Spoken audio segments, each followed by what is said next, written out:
Oh, well, that day that changed my life forever, I would say the rescue. Actually being rescued from a terrible situation, a domestic violence situation. I was held captive with my children. I was able to write a note because he locked us up in a garage for over 6 months. But in boxes was a legal pad. So I wrote a note pretty much to God because I didn't know where it was going. And I kind of folded it up and put it in my underwear, and I kept it with me. I had an opportunity finally to go to the post office. He took me there to get a package. And there I was able to slip that note to the postal worker. And later she got us help and got us out. And he's serving now 7 consecutive life terms. So another woman was locked up and her 2 children. And me and my 2 children. I had a third one by him. But he kept her in the main house with him.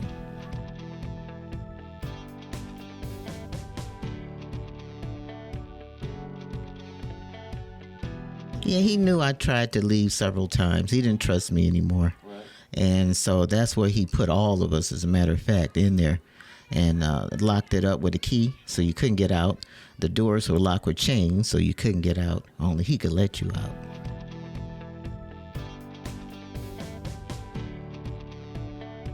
He fed us when he wanted to. Yeah, I mean, I was half my size I am now. And the children's, their stomach had extended to a point that, was from malnutrition. Our color wasn't brown. It was more of an ash from the lack of sunlight. And we were dying in there. Mm-hmm.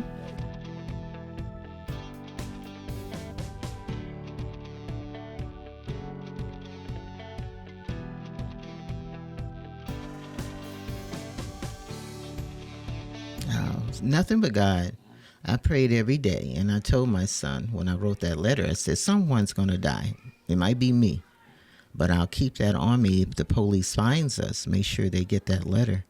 But yeah, just praying every day, keeping your hopes, and just one day you knew you would get out the situation, but how you didn't know how it was going to happen.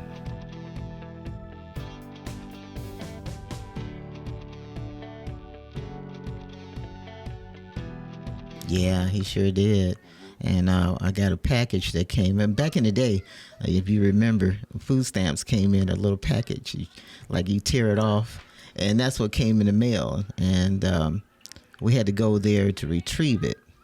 And that's when I had the opportunity, when I got up in the line with her as the next person in line. And she looked at me and I looked at her and I looked behind me, make sure he wasn't watching me. And he was distracted with another guy. They were talking in line.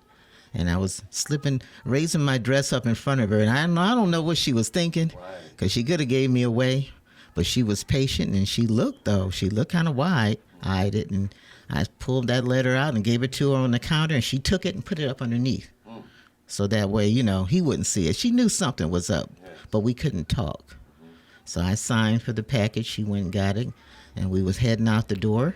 And I looked back at her, and all she did was nodded, just to let me know she got it. Yeah, and that next morning, early, I say about 4 a.m, they came knocking. They sure did.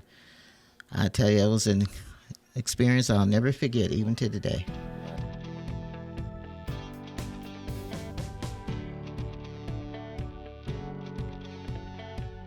No, I haven't.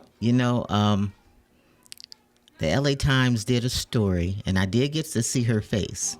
Her name is Ruth. I saw her tag, this older white woman, and I wish I could really hug her today and just tell her thank you, for doing that for me. Because, that old saying, if you see something, say something. People don't get involved. Right.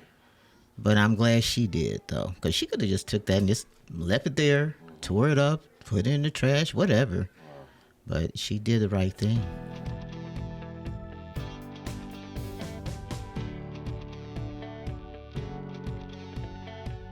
Yeah, well, they took us to a shelter, and I stayed there for a little while. We had to kind of be, debriefed in a way of speaking, because we were totally brainwashed.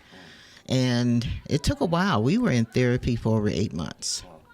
Kids had to go on medication for anxiety, post-traumatic stress disorder, the whole 9 yards. From bedwetting to nightmares, they went through it. And we finally got ourselves together and relocated back to Cleveland. They've never been there before, but that was my hometown. So I wanted to go back home. I didn't want to stay out there anymore. Too many bad memories.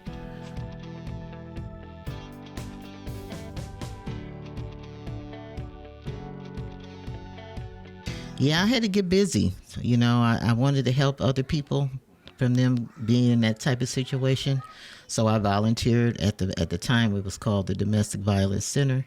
Now it's called the Journey Center for Safety and Healing. I volunteered at the Rape Crisis Center. I started talking about my story, the different people, different agencies, different events. Just getting active and getting out there. I even got the radio show with you at Voice It Radio. So it all helped. It really did. And believe it or not, there's people going through it, men and women.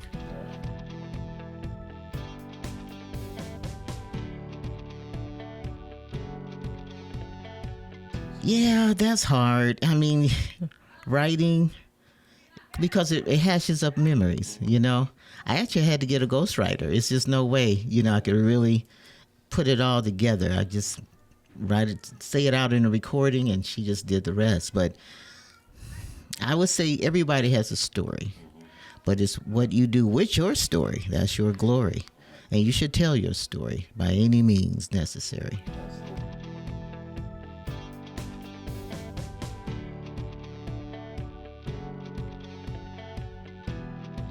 Yes, I've met Amanda, I've met Gina, and I've met Michelle. And Michelle and I are I would say, the closest one. We go out a lot, we talk a lot. Their story was incredible. It wasn't really domestic violence, but it was still power and control that he had over them. But 10, almost 11 years. Can't imagine. Mine was 6 months. So, you know, they're doing good, I would actually say. Gina still has a little hard time. Amanda's doing good with Fox 8. And, Michelle, she's out there kicking butt.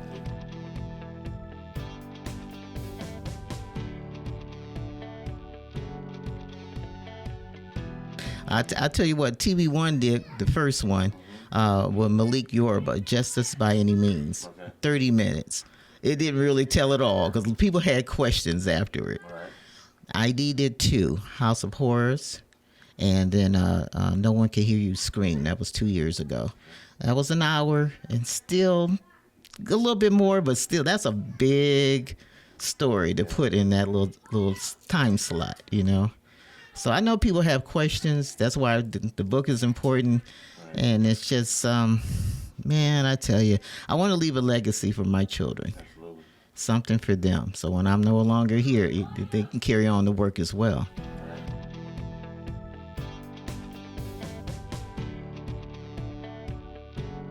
She's doing well, to be expected. Her children are doing well. Maybe one is having a little issue, but they're good. They're good too. And I believe in therapy. You really don't be ashamed to do it. Mental health is so important. We can go through a lot of things, and it's good to talk it out with someone.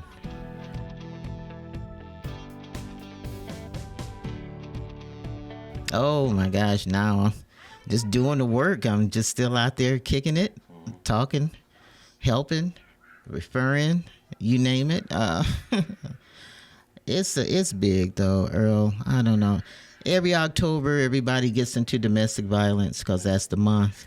But I say it needs to be talked about the whole year because it's going on constantly, especially during COVID. I'd never seen it like that before because their abusers were actually locked in with them, you know, and on everyday basis. Yeah, they couldn't get out. They couldn't go to work. They couldn't go to the store. They couldn't go. Things were shut down. Library, their escape route, anywhere they wanted to go. The courts were even shut down.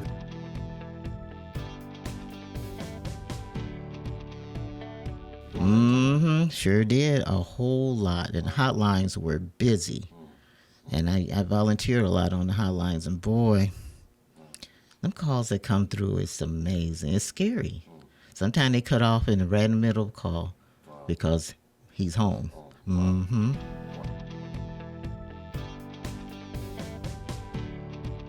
Oh, I have a website. If you want to reach me, you can go to www.lauracowanstory.com.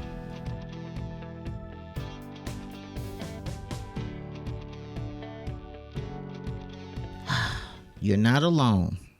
That's for sure. And there's others out there. You have a story, and you need to get your story out. But most of all, you have to tell your story to somebody. I know it's hard to trust, because I had trust issues for a long time. Even if still with dating people, you have trust issues. But help is out there, and you can call me. You can call the hotlines, the Domestic Violence Center, the Journey and Safety Center for Safety and Healing is available as well, and also 988 is available for mental health.